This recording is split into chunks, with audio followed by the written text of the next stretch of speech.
Welcome back to the Bees Case Buy Community Credit Union pregame show. I'm Dan Trivinos, standing with the A's Director of Player Development, Keith Lieppman. And Keith, I think one of the first questions I really want to ask you is, at this level, single A baseball, what exactly are you looking for out of position players? You know, at this point, it's just the ability to be consistent, to take instruction, to try new things on. I mean, there's so much of the learning curve it's difficult in baseball because you've got the competition every night, but you want to see them make adjustments. You want to see what kind of makeup they have, how they handle failure, how they bounce back after some tough days. I mean, everybody goes through it. There's some days where you may punch out 2 or 3 times, but you come back and get a game-winning hit. So you look for guys that react to certain things, and you try to instruct them and see how they come back the next day after giving them the instruction. That's very well said. I noticed B.A. Volmuth had an 0 for 4 day, struck out 4 times. In the next 2 games, he had an RBI double in the first inning. So very good job for B.A. But how about pitchers? Is it different for pitchers? I mean, I know they have 5 days to think about what they're doing on the mound. You know, you really work on the side with them to see how they handle their time in between starting. You look at the relievers to see how they're able to do their work. They call them flat grounds or shorter distances to throw in between starts. And you just start to recognize some of the issues that they try to work for. Here it's about fastball command. I mean, that's basically what we're trying to preach with our pitchers all the time, is how well can you fill up the strike zone with strikes. And a lot of times at this level they get a little fearful. They see some decent hitters and they start to pick, and then they pitch behind in the count. And as you know, I mean, it's part of the game is you have to get ahead, and they have amazing numbers when they pitch ahead in the count. So that's all they hear at this level is being able to throw it over the plate. Well, you mentioned some of the things they do in between games. Is that stuff that you coordinate, that you instruct for the, for the staff to instruct the players? Well, actually, it comes from our pitching coordinator, who's Gil Patterson, and he'll be through Burlington.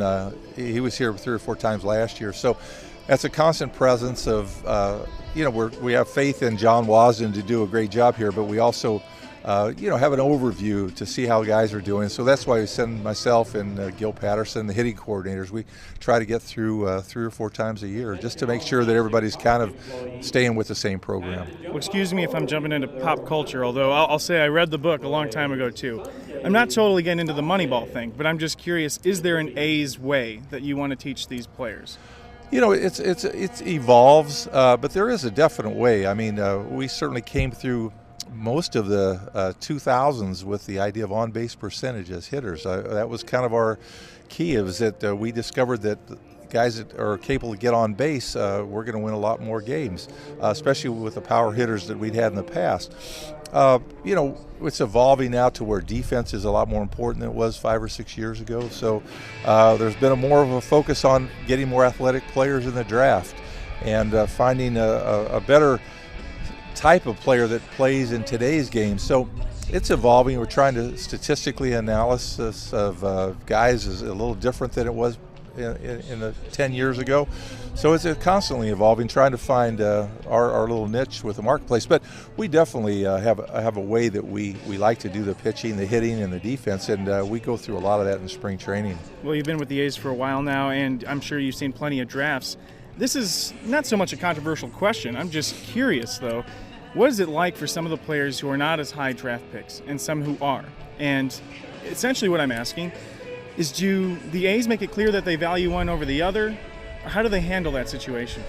I come from an older tradition where I was taught by a gentleman by the name of Carl Keel, who very first mental game of baseball, him and Harvey Dorfman. And playing this game is such a mentally challenging part of things that as a player you have to feel like you're valued, whoever you are, whether you're a number 1 pick or a number 30 pick.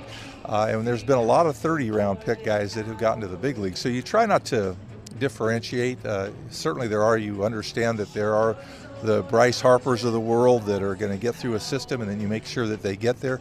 But certainly you want to give your attention to everybody and make it available and see how they make adjustments. So we try not to label people. We try not to say he's a prospect or he's a suspect. It's human nature, but generally we've been able to come up with people. There's a shortstop a few years ago by the name of Mike Bordick, who was a very low round pick, who turned out being a very great shortstop for us and for Baltimore. And he wasn't expected to go anywhere, but you continue to, persevere and push these guys, and you get a lot of surprises in the game. Well, a couple of 30-round picks, number 30, Drew Grenier, in the 30th round, and then Sean Murphy, 33rd round. They've done very well this year. How quickly does that news get back to you? As far as Drew Grenier's won 4 straight games. Oh, it's Pitcher their of the week. Sean Murphy struck out 13 batters. Does it leave an impression, or do you know it's just one game and there's a long haul in this? No, I mean, you see it right away. In fact, on MILB, I can watch a lot of the games. I saw some from Wisconsin, so I saw some of the cold games up there. Whenever you get an opportunity to view it, I either game cast and watch pitch by pitch, or you actually see it live. So we're constantly looking, and the reports come in daily. There's a computer system that gives us up-to-date number of pitches, velocities. It's right at your fingertips. So we have plenty of information. We have Inside Edge that will tell you what he threw in certain counts. I mean, there's plenty to give us enough to know exactly what he's doing. And usually it's done 10 minutes after he's finished his appearance. So we're impressed with both kids, though. They've really done a good job so far. They really have. I know the fans in Burlington are. You've been very insightful so far. I'm going to steal you for 2 more questions. Raul Alcantara come out of the mound, obviously a very good prospect for the Boston Red Sox, now with the A's. He had a very good game a couple games ago. He struggled in his last. What do you know about this young right-hander? We had several scouts that actually saw him and were very impressed with his arm strength, his size and potential. They really projected that he's going to get bigger and stronger and probably increase in velocity. So that information that the scouts picked up prior to acquiring him was important to us, and we ended up valuing him enough to say, hey, this guy needs to come this level, and he's going to pitch every 5th day.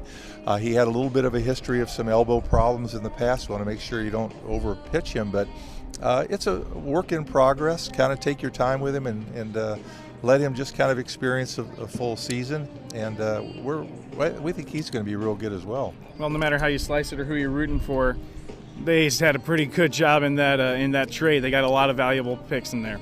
And then the last thing I just want to ask you, any goals or jobs for these players throughout the year that you can tell them specifically? Anyone you want to highlight?